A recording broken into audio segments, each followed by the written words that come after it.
Yes, tuko na Nandy tena, manager mkuu wa The African Princess Label yo.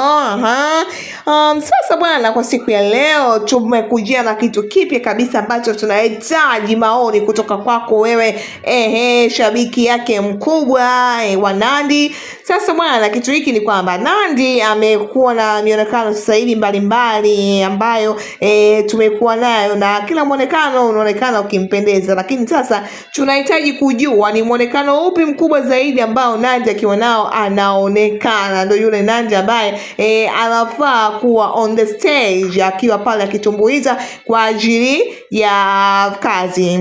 Sasa bwana, hapa tunamwona Nandy akiwa ni mnene, na hapa pia tunamwona Nandy akiwa ni mwembamba. Hebu naomba utuambie, share, likes na comment hapo chini ya kwamba bwana Nandy ni muonekano upi ambao unaomfaa na unaompendeza zaidi ya muonekano mwingine. Je, anapendeza akiwa ni mnene au anapendeza akiwa ni mwembamba?